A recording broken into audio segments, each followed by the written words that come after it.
I'm Alma Ilara Mountain, and the year my world cracked cleanly into before and after was the one when I turned 13. If you wanted me to mark the exact instant my family decided I was background scenery in my own story, it wouldn't be some slow dawning, just a sticky note stuck to the fridge. Stay at a friend's. Back in a week. Love you. No signature, no explanation, only my mother's graceful handwriting that read like indifference. They headed to Florida the morning of my birthday. My older sister, Jasmine Mountain, uploaded a picture with her pink suitcase and a cheerful caption about family time, while Lily Mountain, my little sister, followed it with palm tree emojis. I waited on the porch, backpack balanced on my knees, convinced the note was only the beginning and that someone, anyone, was about to arrive. An aunt, a neighbor, a stroke of luck. No one did. The streetlights flickered on and a dog barked at me like I didn't belong on my own front steps. I warmed a burrito I didn't even like and ate it at the counter, pretending the microwave's buzz counted as conversation.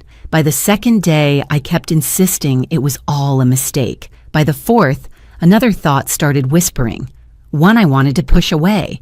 Maybe it wasn't an accident. Being the middle child had always meant serving as the quiet bridge between the star act and the finale. Jasmine collected awards and varsity letters. Lily had dance recitals, braces, and parties with color-matched cupcakes. I had responsible, which adults really use to mean unseen. But being forgotten on purpose introduced a whole new kind of silence. 6 days in, I left the library with a tower of borrowed books stacked like armor. The heat shimmered so hard it blurred even my shadow. That's when a glossy black car slowed to the curb, its window sliding down like something from someone else's life.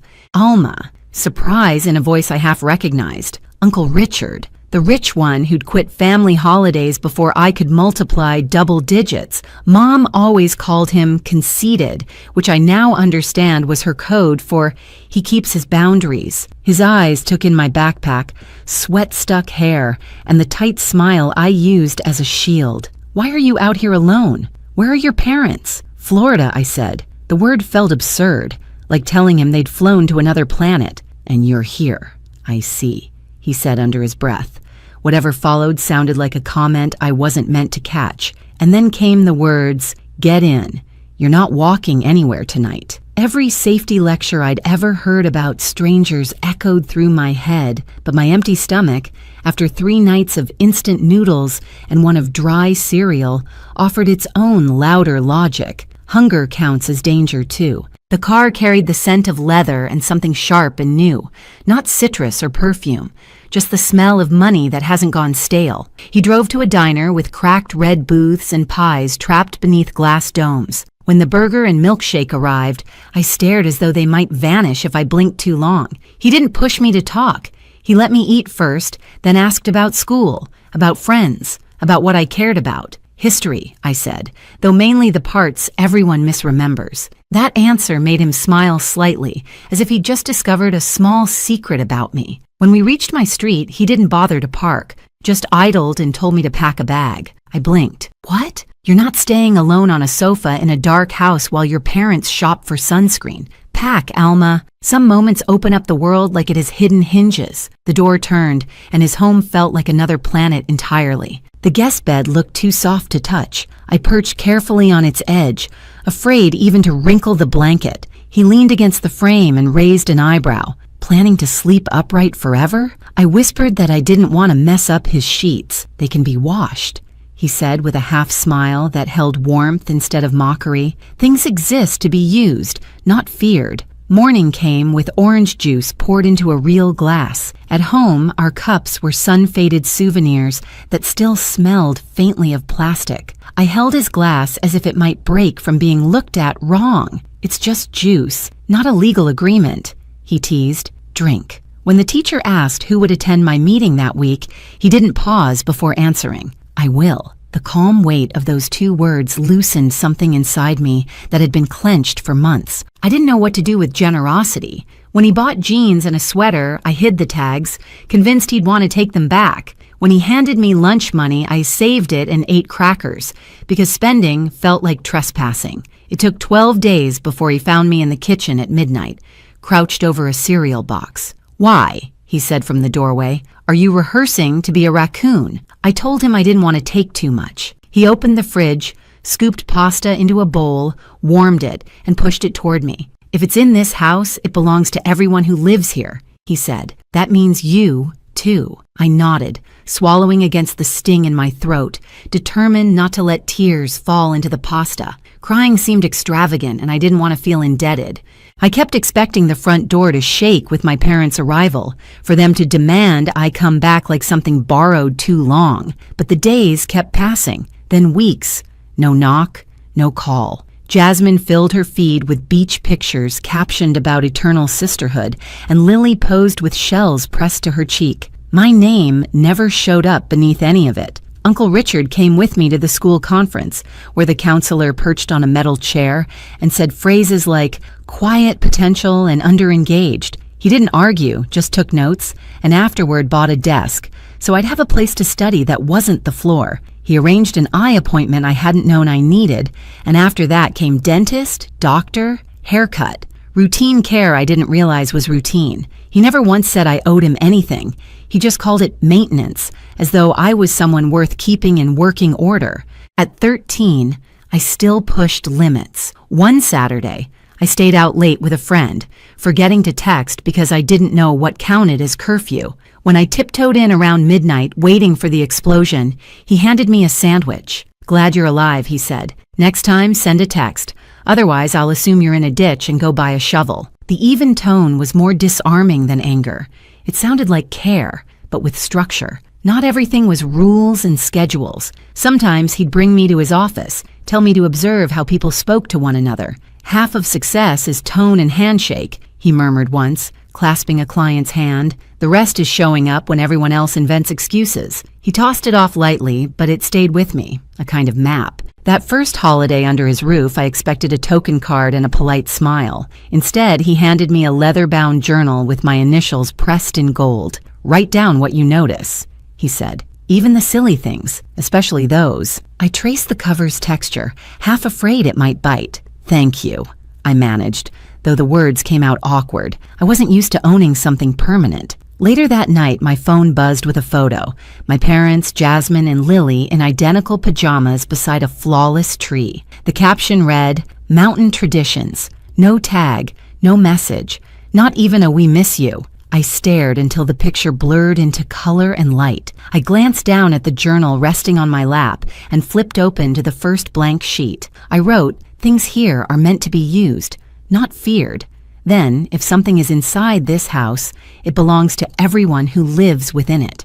Finally, I added, "I am in this house." The words looked too assertive, like I'd borrowed someone else's courage. Still, when I shut the cover and traced my initials again, something faint stirred inside me, unfamiliar but warm. It wasn't safety, not yet, but maybe the draft of it, drawn in pencil outlines. I didn't know then that the diner booth and this little book would become the hinges that turned everything.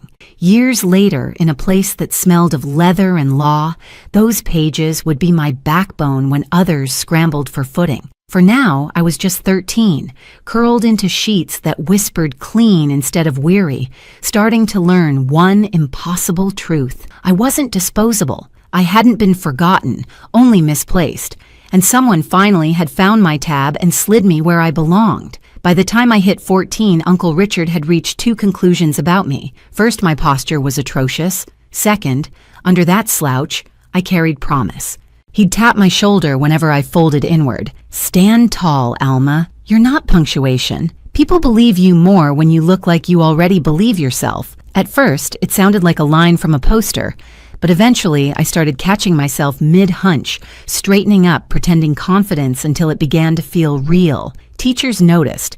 I began speaking up, raising my hand, even joining debate club after he bribed me with pizza. At my first competition, my voice wobbled like bad speakers, but I still won, arguing that cats made better pets. When the judge announced it, I spotted Uncle Richard in the back, grinning the quiet kind of grin that said, "See? Told you." At home, he wasn't just a caretaker. He was a collection of lessons disguised as daily life. He never preached about drive or gratitude. He lived them. When I asked for a new phone, he said, "Sounds great. How much have you saved?" I blinked. "None?" Then you'll appreciate it twice as much once you've earned it. So I got my first job bagging groceries. My first paycheck read 73,116, and I waved it like a trophy. He didn't take it, he drove me to the bank instead. Two-part rule, he said. Save half, spend half. That way you can enjoy today without robbing tomorrow. I rolled my eyes back then, but later I'd realized that one sentence was the spine of everything I built. Holidays used to be something I dreaded. Holiday dinners used to feel like theater productions I'd never auditioned for. At Uncle Richard's, Christmas carried a quieter rhythm, but it was full in a truer way. His gifts weren't extravagant, just chosen with care. A gently used copy of To Kill a Mockingbird, a fountain pen that felt substantial in my hand, a scarf he claimed matched my debate face. Meanwhile, my phone buzzed with photos from the mountains. My parents, Jasmine and Lily, posing beside palm trees and tables that looked staged for glossy spreads. No one ever wrote, "Wish you were here." The hurt still stung, but it no longer emptied me out the way it used to. It reminded me instead that I was learning what family could look like when it wasn't all for show. One Christmas, he passed me a small box. Inside was a silver keychain engraved Mountain and Carlton. "A work in progress," he said. I looked up, confused. "A work in progress?" He smiled. "Because that's what both of us are. You're learning to build. I'm learning not to do it alone." Words failed, so I just hugged him. It was clumsy, like two people trying to remember an old language, but he didn't let go first. That night in my journal, I wrote, "You don't need shared blood to share a home." By 16, he began taking me to his office during summers. I was terrified. Surrounded by pressed suits, shining desks, and people who carried themselves like gravity worked differently for them. During introductions, he leaned close and whispered, "Relax." They put their pants on one leg at a time. Some even fall over doing it. I laughed, and the fear dissolved. That became our running joke whenever I felt small. "One leg at a time, kid." He taught me things no classroom ever touched. How to listen before answering. How to see what people meant instead of what they said. How to grip a hand like you meant it. "Half the world bluffs," he told me once. "The other half apologizes for existing." Learn to do neither. That was the first time I believed maybe I could build something more than just survival. At 17, the contrast between where I'd come from and where I was now felt sharp enough to draw blood. Jasmine filled her feed with college acceptance posts, tagging everyone but me. Lily posed beside her new car, captioned, "Thanks, Mom and Dad." Her grin as glossy as the paint. I stared at that photo while Uncle Richard brewed tea and murmured, "They don't even check in. Not a single text.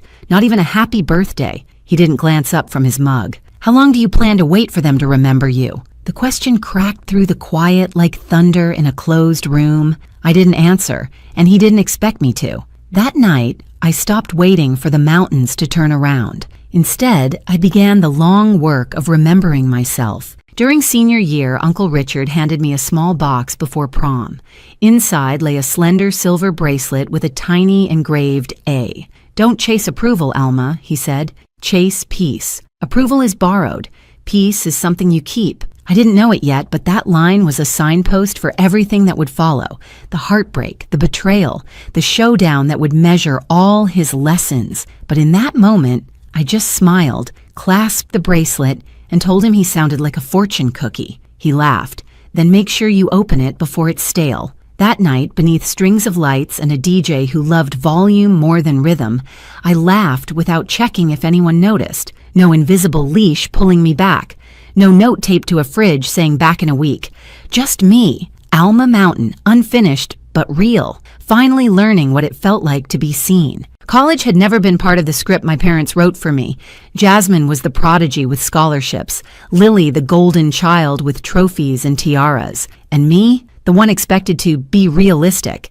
Family shorthand for don't hope too high. If not for Uncle Richard, I might have stayed inside that limitation. He didn't simply hand over tuition, he made me fight for every piece. We sat for hours at the kitchen table surrounded by spreadsheets, loan guides, and financial aid forms until the numbers swam. "Scholarships first," he insisted. "Grants second. My help fills the gaps, not the base." So I hunted. There was a scholarship for left-handed students. I spent 2 weeks teaching myself to write lefty, another for descendants of beekeepers. I composed an essay on the sacred balance between bees and humans, even though my only encounter involved sprinting away from one in 3rd grade. Bit by bit, I stitched together a future. When the envelope from Western Summit University arrived, Uncle Richard examined it like a deal he'd personally brokered. "Congratulations," he said, his voice steady but proud. His eyes were bright when he said it. "Now go prove them right." Move-in day was chaos. Parents juggling boxes, balloons bobbing, everyone crying in doorways. Mine didn't come. Not a message, not even a good luck. Uncle Richard carried everything up 3 flights in the August heat, his shirt sticking to his back, but he refused to let me take the heavy ones. "This counts as my annual workout," he joked. "Don't tell my trainer I actually broke a sweat." When the room was finally set, I stood there taking in the mismatched sheets, the thrift store lamp, the faint bleach smell, and felt a pang twist deep inside. He must have noticed, because he said softly, "Don't look for them here, Alma. Look forward. That's the direction you're headed." I could only nod, throat tight. Before leaving, he gave me a small envelope. Inside, a note in his neat block handwriting. "If you ever doubt you belong, check your reflection. You got here without them." I taped it inside my planner and kept it there all 4 years. Those first months were rough. I felt like an intruder in every class. The girl in secondhand shoes, carrying detergent-scented bags instead of luxury ones. But Uncle Richard called every Sunday without fail, sometimes just to tease. "So, Miss Dean's list, still living on ramen and determination?" "Barely," I'd say. "Good," he'd reply. "Struggle keeps you sharp." That rhythm steadied me. His voice was a kind of gravity. In my sophomore year, I met Ethan Cole, the kind of person who could make a room exhale. We met volunteering at a community garden. He was actually planting things. I was pretending to know how a shovel worked. He offered to show me, and I rolled my eyes but let him. We started seeing each other months later, slowly, carefully, but it was real. Ethan wasn't a hero type. He didn't try to save me. He respected me. And that meant more than I'd ever expected. During finals one night, he asked, "Why do you double-check everything, even the tiniest stuff?" I hesitated, then said, "Because for a long time, I was the mistake nobody fixed." He didn't offer cliches. He just took my hand and said, "Then let's make sure no one overlooks you again." That was the moment I realized he truly saw me, not as the forgotten middle child, but as someone who'd carved out her own light. By junior year, an old ghost surfaced, Sabrina, Ethan's ex, the kind of girl who could turn remorse into theater. She started turning up at campus gatherings again, all smiles and polished charm, complimenting my clothes while her eyes swept the room for an audience. At first, I told myself I was imagining things, but one night she let it slip that Ethan had met her for coffee to help with a business plan. Later, when I asked, he told me the truth. She reached out, said she needed advice, he said. I didn't think it was a big deal. It shouldn't have been. But that old sting of being replaced and forgotten came rushing back like a reflex I couldn't control. That night, Uncle Richard's words replayed in my mind. Half the world bluffs. The other half apologizes for existing. Do neither. So I didn't accuse him, and I didn't plead. I simply said, next time, let her find someone else's generosity. Ethan nodded. No protest, no defensiveness. That quiet acceptance told me more than any speech could. By senior year, everything seemed to align like a long-delayed sunrise. I earned my degree in civil engineering, the same field Uncle Richard once described as the art of creating what endures. He sat in the front row at graduation, clapping so loud the dean actually paused to look up. Afterward, he handed me a modest silver pen. Use this to sign the contracts you'll be proud of, he said. I smiled. Not my autograph? He chuckled. One day. Build first, brag later. While others celebrated that night, I stayed in my dorm rereading the journal he'd given me when I was 13. The pages were filled now. Lessons, tiny victories, scrawled gratitude. One line stood out like a heartbeat. If it's in this house, it belongs to the people in this house. That house wasn't a structure anymore. It was my life. And for the first time, I truly felt I lived inside it. After graduation, I joined a small engineering firm. It wasn't glamorous, but it was solid, and it was mine. Ethan found work in the same city, and for the first time, the path ahead felt like my own. Every Friday, Uncle Richard and I met for dinner. He'd lift his glass of whiskey and tease, "Look at you, Miss Mountain, scaling the ladder without tripping." I'd laugh and say, "Give it time. I still might." What I didn't want to see were the changes, the fatigue in his voice, the way he rubbed his shoulder after lifting grocery bags, the slight pause before remembering a familiar place. I told myself it was just age creeping in. I didn't know it was the quiet overture to everything about to break, because the strongest people don't collapse in one dramatic fall. They fade first, quietly, almost gracefully, until you realize you've been carrying what they used to hold. It began subtly, the kind of change you tell yourself not to analyze. Uncle Richard started canceling our Friday dinners, claiming work was brutal lately, words I'd never heard him use before. Then one evening, when I stopped by without calling, I found him asleep in his armchair at 8. The TV murmured an infomercial to no one. When I touched his shoulder gently, he startled awake, forcing a smile that came too quickly. "Long day," he said, voice thin. Guess I blinked too long. But the smile stopped short of his eyes. The signs multiplied. Prescription bottles lined the counter. His hand trembled slightly as he poured his coffee. He'd tell the same story twice in one evening. I noticed. He noticed me noticing. And together, we slipped into a quiet pact of denial. He still checked in on me. Calm, steady, the same way he always had when I was learning to build a life from the ruins. "You're doing well at work," he told me once after I vented about a difficult client. "Just remember, jobs replace you in a week. People won't if you choose the right ones." That line struck deeper than any performance review. I didn't realize it was his way of preparing me for a world where he might not be there to say it. Months went by. My career gained traction. My footing felt firm. Ethan and I found a rhythm that worked. His marketing job, my engineering projects, both of us steady. But every time Richard brushed off a cough or waved away my concern, that steadiness cracked a little more. Then the day came. A Tuesday. The phone rang. A shaking voice on the line. "Ms. Mountain, this is Grace from Mr. Carlton's office. He collapsed during a meeting. They've taken him to St. Luke's Hospital." The drive blurred. Just streaks of red lights and the drumbeat of my heart in my hands. When I finally reached his room, he looked impossibly small against all that white. Still, when he saw me, he managed a crooked grin. "Don't look so grim," he rasped. "Told them I wanted a free night's stay.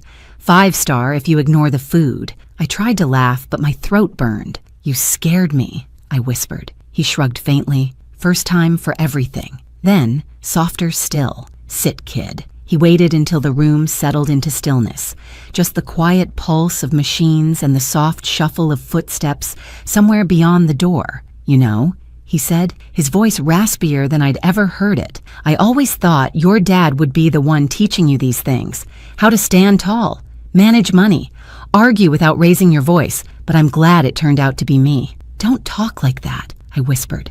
"Like what? Like you're—" I couldn't finish. He gave that half smile again, the one that carried more comfort than words ever could. "Honest?" he said, taking my hand, a rare gesture from him. "You've exceeded every single expectation anyone ever had for you, Alma. Just remember one thing." "What's that?" "You're not the extra piece. You never were." My vision blurred, and I blinked fast, unwilling to let tears win. He caught the effort and smirked faintly. "If you get these sheets wet, you're paying the dry cleaning bill." I laughed, and the sound cracked halfway through. But for a heartbeat, it felt like the world had returned to normal. He stayed in the hospital a few nights, then came home. Slower now, quieter, still pretending nothing had changed. We never brought up the scare again, but both of us knew something invisible had shifted between us. That final Christmas, he gave me a box wrapped in gold. Inside was the same leather journal he'd given me when I was 13. Only now, it wasn't blank. Every page was filled. Short notes, advice, jokes, rough sketches, even taped restaurant receipts with scribbles like "Best Burger of 2014, still not worth the calories." The last page made me stop breathing for a second. His handwriting trembled, but stayed legible. "If they ever try to erase you again, remember this. You've already written your own chapter." I looked up, throat tight. "You've been writing in this all these years?" He shrugged. Couldn't let you keep all the good lines for yourself. I leaned in and hugged him. Not a careful one, a real one. He chuckled, murmuring, "Easy, you'll break a rib." But I held on a little longer, because something in me knew it was the last time I'd hear that laugh in the same room. When the call came months later, I didn't pick up right away. It was early, the world still half asleep. The phone buzzed again, then a third time. On the other end, Grace's voice cracked. "Ms. Mountain, I'm so sorry. Richard passed away in his sleep this morning." The world went soundless, as if someone had turned life's volume all the way down. I sat frozen on the edge of my bed, phone still clutched in my hand, staring at the wall as if sheer focus could force the world back into order. He was supposed to be okay. He was supposed to keep cracking jokes about aging and cholesterol, not disappear overnight. The following days dissolved into a blur. Calls, documents, funeral arrangements. He'd named me executor, naturally. Of course he had. No one else would know the details that mattered. Which tie he called his serious one, which songs made him grimace, how much he despised lilies and preferred simple white roses instead. The service was small and elegant, just the way he'd have wanted.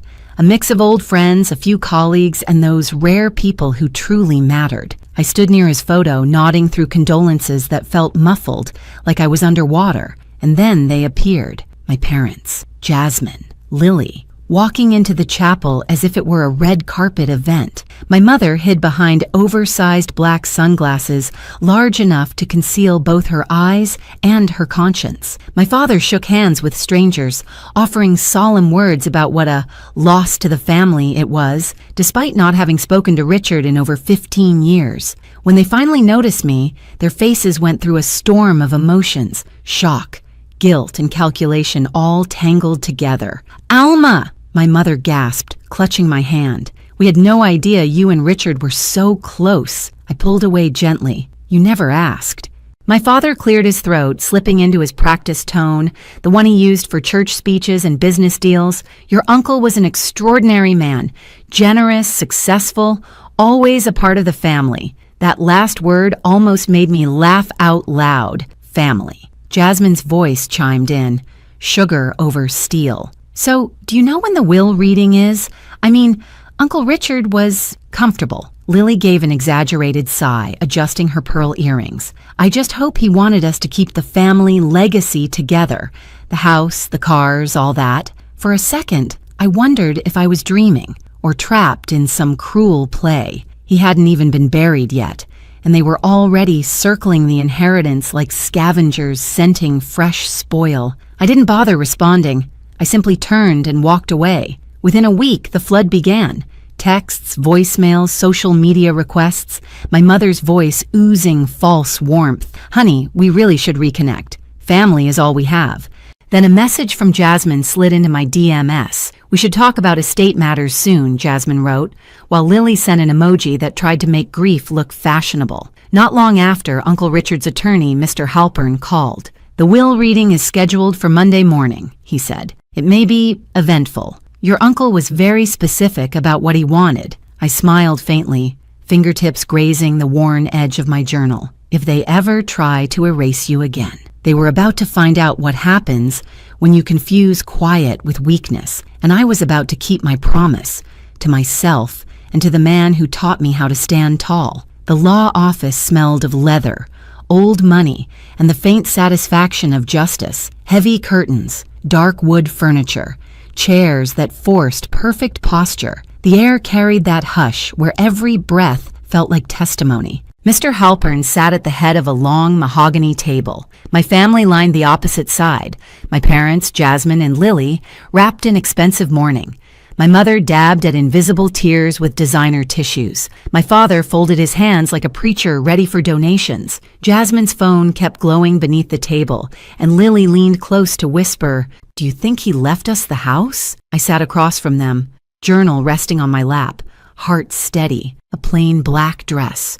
No statement jewelry, no armor. I didn't need any. Halpern cleared his throat. "We are here to review the last will and testament of Richard Carleton." His tone was precise, deliberate. He began with the usual. Debts settled, small donations to charities, gifts to long-term staff. My family fidgeted, trying to look patient, practically vibrating with greed. Then he turned a page, regarding the remainder of Mr. Carlton's estate. Jasmine leaned forward, diamonds catching the light. Lily clasped her hands like she was waiting for divine favor. My father glanced at me, a smirk flickering, half pity, half warning. Halpern read slowly, each word crisp as glass. To my estranged relatives who remembered me only when my bank balance suited their needs, I leave nothing. The silence split the room. My mother gasped. Jasmine's mouth fell open. Lily blinked, stunned. "He's joking, right?" she whispered. Halpern didn't pause. He turned another page. To my niece, Alma Mountain, abandoned at 13 but never absent since, I leave the entirety of my estate, all assets, properties, accounts, and holdings. For one suspended moment, no one breathed, and then, like a single movement, 4 pairs of eyes locked on me. Jasmine was the first to break the silence, her voice sharp and trembling. "That's impossible. He barely even knew her." I kept my tone steady. "He knew me for 15 years. You just stopped paying attention." My father's face flushed crimson. "You manipulated him. You poisoned him against his family." I rested my palm on the journal, fingertips tracing the soft, worn leather. "No," I said quietly. "You did that yourselves, the day you left me with a note on the fridge." Lily tried her practiced sweetness. "Come on, Alma. You're not really planning to keep everything, are you? We're family." That word again, family. I let out a slow breath and smiled, not cruelly, not smugly, just weary. "Funny," I said. 15 years of silence doesn't sound much like family, but sure, now that there's money on the table, suddenly we're related again. Mr. Halpern closed the folder with a soft, final snap. "The will is airtight. Mr. Carlton was very specific. Any contest will be dismissed immediately." My mother opened her mouth, then thought better of it. The disbelief on their faces curdled into anger, the same look they'd worn years ago when they realized I no longer needed their permission to exist. I smoothed the front of my dress and stood. "If you'll excuse me, I have things to take care of." "Mr. Halpern, thank you for your time," Jasmine hissed. "This isn't over." I met her gaze evenly. "It was over when you stopped calling me your sister." Then I turned and walked out. Outside, the air felt new, sharper, cleaner, as if the world had been holding its breath and finally exhaled for me. Sunlight bounced off the building's glass facade, momentarily blinding, and in that flash, I saw myself. Not the scared 13-year-old with a backpack waiting for someone who never came, but a woman standing on her own ground, exactly where she chose to be. I pulled out my phone, opened my messages, and found the contact I still wished existed. "Wish you were here to see their faces, old man," I typed. Then after a pause, "You were right." I wrote my own chapter. I hit send, to nowhere, to everywhere. Later that week, I stood on the balcony of Richard's house, my house now, watching the city lights shimmer like the heartbeat of everything he'd built and left behind. I held the journal, flipping to its final page once more. The ink had faded a little, but the words still burned bright. "If they ever try to erase you again, remember this. You've already written your own chapter." I smiled. "I did," I whispered, "and I'll keep writing." In that moment, I wasn't thinking about money or deeds or assets. I was thinking about that 13-year-old girl on a porch, clutching a backpack and a fridge note, wondering what she'd done wrong. If I could reach back to her now, I'd tell her this: one day, you'll have a home that doesn't treat you like a visitor, a life that never apologizes for taking up space, and a name no one overlooks. Ethan stepped out onto the balcony, wrapping an arm around my shoulders. "You okay?" I nodded, leaning into him. "Yeah, just feels like full circle." He looked out at the city spread beneath us. He'd be proud, you know. I tilted my face toward the sky, soft silver blue above the skyline. I think he already is. Below us, the city lights shimmered like turning pages, and for the first time, the story belonged entirely and irrevocably to me.